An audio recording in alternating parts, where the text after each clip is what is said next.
Hello, welcome to American Baker in Germany. I'm Michelle, and today we are making a very special cake to me. This is a bar mitzvah cake. Now I have to explain because a very, very close friend of mine is Jewish. I am not Jewish. So I have asked her to consult on this cake, and she's shared a lot of her experiences with her bat mitzvah. So it could be for either a bar mitzvah or a bat mitzvah, and I'm really excited about it. Let's get started. Since this cake isn't for an actual event, I decided to decorate a rectangular cake dummy. That being said, I did ask about baking for a kosher event. As you may know, kosher is the term usually referring to the list of dietary rules strict Jews follow. So if you're making a cake for a Jewish event, it's a good idea to follow those rules. Fortunately, when it comes to cake and other sweets, there's not tons of rules you need to be careful about. The least obvious one, though, is probably that if you use gelatin, which is an animal byproduct in any dessert, make sure there are no dairy products in the same dish. No animal products should be used with dairy. And while we're on the subject of gelatin, it's actually a good idea to avoid it completely because gelatin is often made from pork.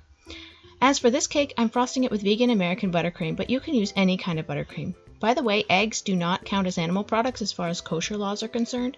Eggs are neutral, so you can use eggs and dairy together. I rolled out some white fondant,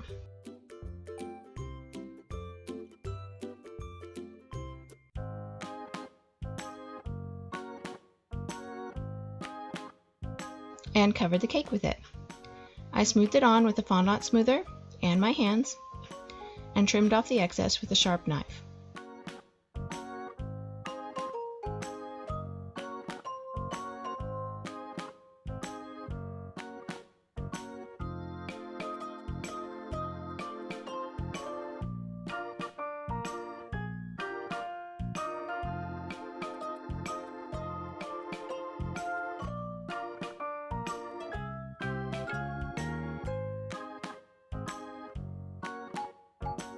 Now I'm ready to decorate.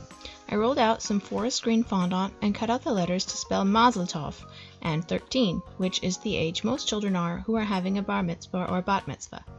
I chose green because I noticed that the vast majority of bar mitzvah cakes online were solely blue and white, but Rachel assures me that the only significance of the blue and white has to do with the Israeli flag. So I thought I'd just choose a different color for the top of the cake. I chose forest green. I placed the letters centered on the cake.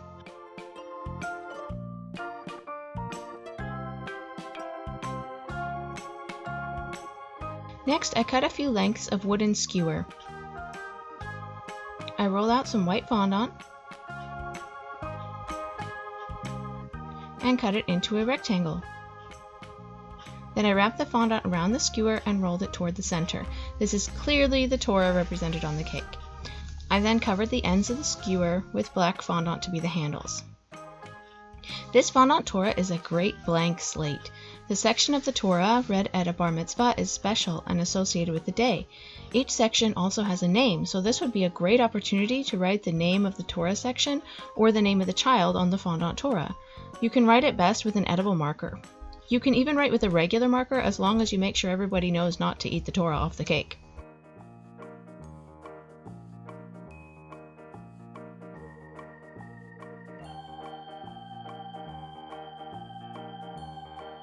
Next, I wanted to make a prayer shawl. I rolled out a rectangle of white fondant, then I rolled out some green fondant and cut it into strips.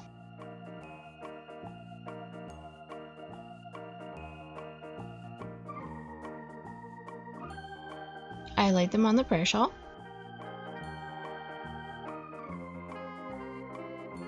cut them to length, and folded it slightly to look like fabric when I placed it on the cake. Then I made some white tassels and placed them in the corner of the prayer shawl.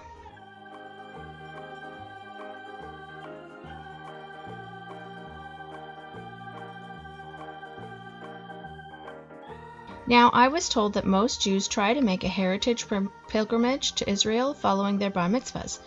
They are also very often gifted money or plane tickets or gift cards to allow them to make the trip. So I decided the Israeli flag needed to be on the cake somewhere. I placed it on the sides, starting with blue stripes at the top and bottom of the sides of the cake.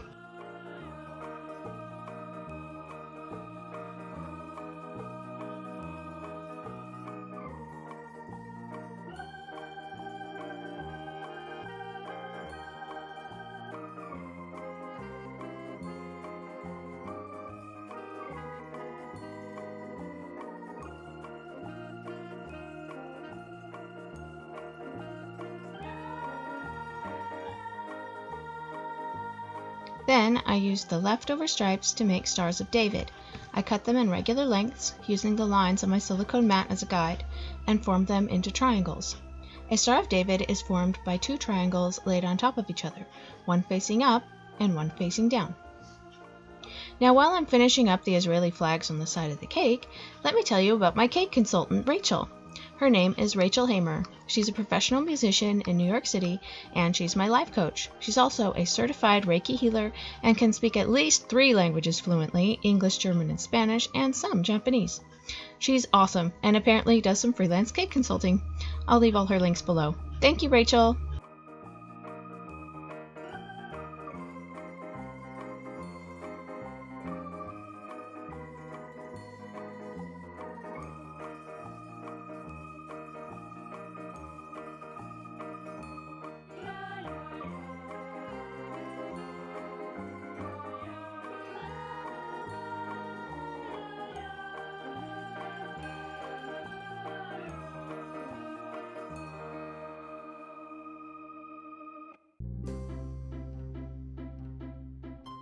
I love this cake. I learned so much about bar and bat mitzvahs, and I feel these elements are a bit minimalist but so beautiful and really embodies the rite of passage of a 13-year-old leading the congregation and reading the Torah.